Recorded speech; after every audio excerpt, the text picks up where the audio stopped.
Smash that like button right now and welcome back Blue Jays Nation, because today we have the kind of episode that balances genuine frustration with real, tangible optimism, and that is a combination this fan base desperately needs heading into the next stretch of the season. We are going to talk about a man named Eloy Jimenez who is absolutely mashing in AAA Buffalo right now, earning Player of the Week honors and making an enormous number of Jays fans ask loudly why he is not in the big league lineup already. We are going to talk about the decision the front office is going to have to make regarding outfield roles that is genuinely more complicated than it looks on the surface. And then we are going to get into the Trey Yesovich update from his second rehab start, which on paper looks like a rough outing and in reality is one of the most encouraging pieces of news this rotation has seen all season.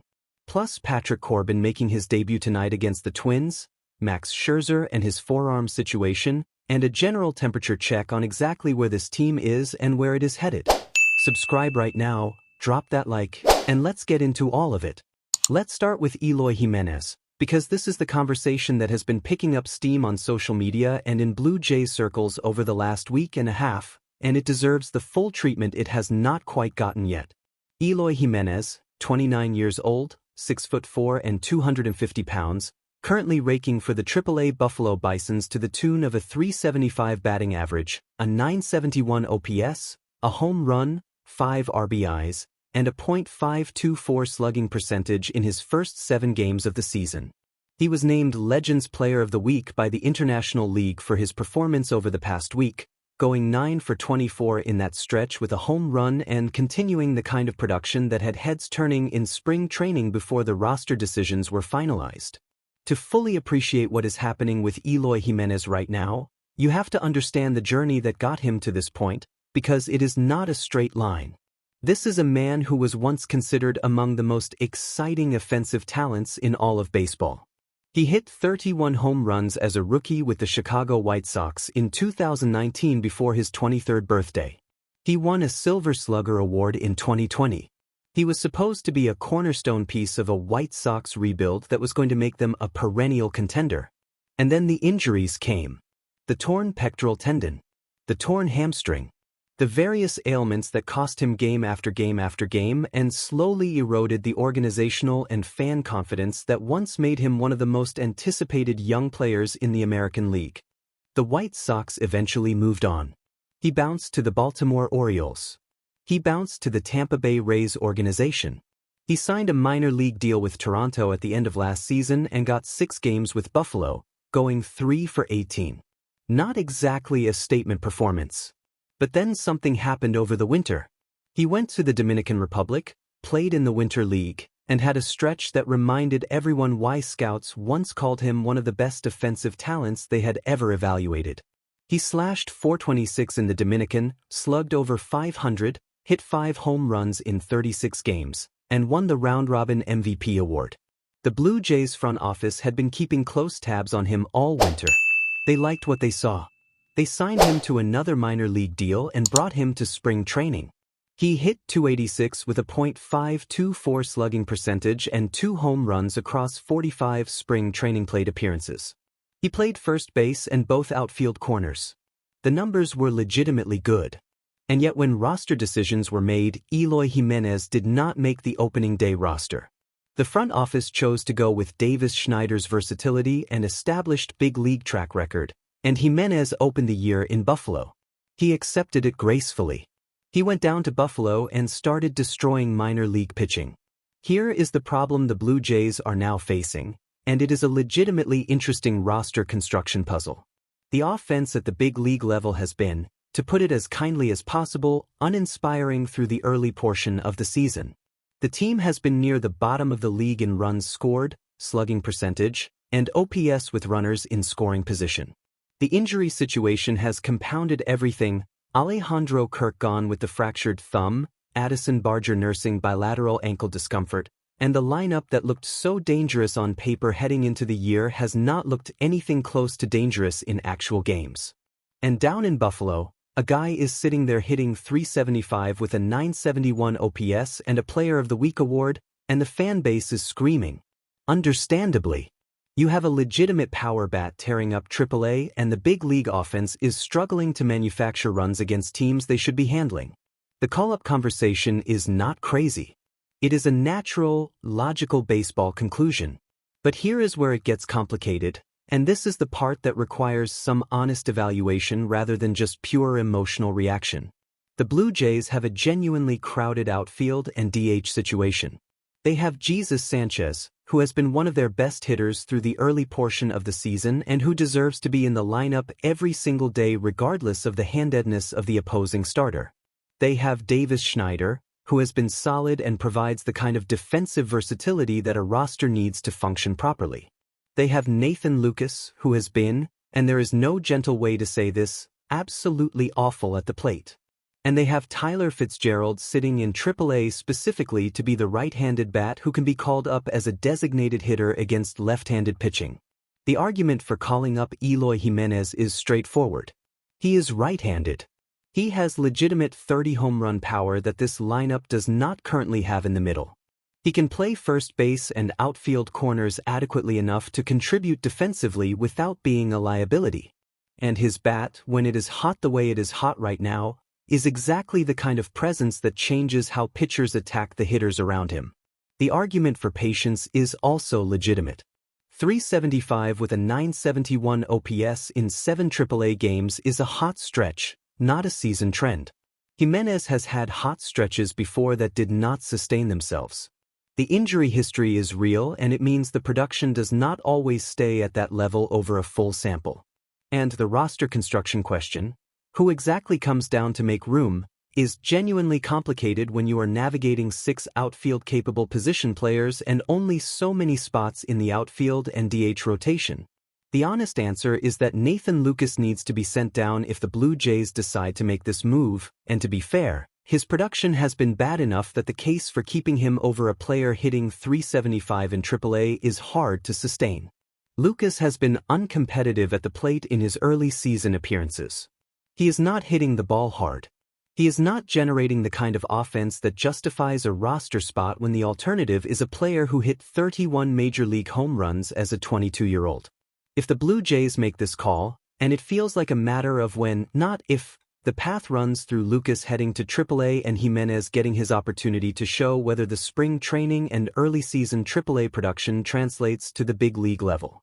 The even more interesting possibility that has come up in discussions is whether Jimenez could at some point challenge the outfield configuration more broadly. Jesus Sanchez is playing well and deserves his spot. But there is a case to be made for a Jimenez-Sanchez corner outfield pairing that gives the lineup 2 legitimate right-handed power bats who can both mash against left-handed pitching. That kind of lineup construction, with the 2 of them flanking a center fielder while Schneider and others handle the defensive replacement work, is genuinely exciting to think about from an offensive standpoint. It is not going to happen today, but it is a conversation worth having as the season progresses.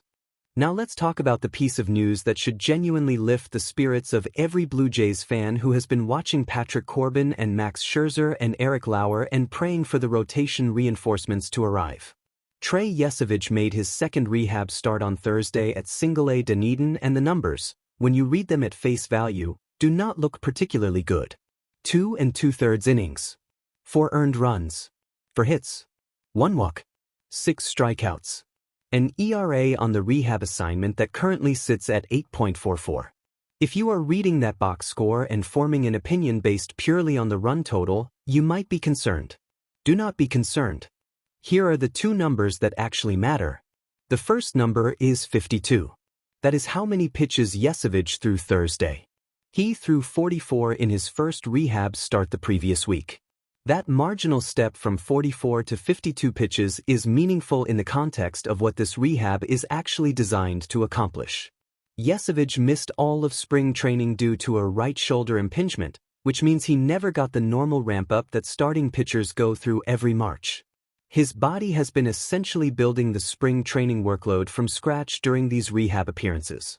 Going from 44 to 52 is a step in the right direction, and the expectation is that his next rehab start, which could come as early as next week, will push him towards 65 to 70 pitches, at which point the Blue Jays can start thinking seriously about when he is actually ready to join a major league rotation. The second number is 96.1. That is the peak fastball velocity Yesovich touched during Thursday's outing. And more importantly than the peak number is what the baseball savant tracking data showed.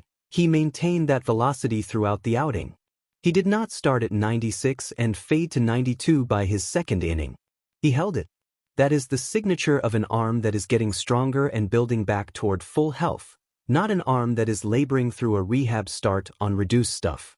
The Athletics' Mitch Bannon confirmed after the start that Yesovich's velocity held and his command was solid. Those are the things the Blue Jays organization was watching on Thursday, not the 4 runs that scored in the first inning on a bunch of singles through what was essentially a developmental appearance for a pitcher who needed innings. Think about what Yesovich means to this rotation when he comes back.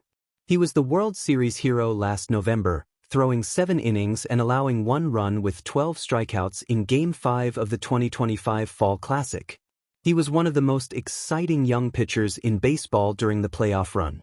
He was a legitimate top 10 prospect before he ever threw a major league pitch who has already proven he can handle the biggest stages in baseball. Getting him back and getting him healthy is not just about adding a starter to replace Patrick Corbin in the rotation.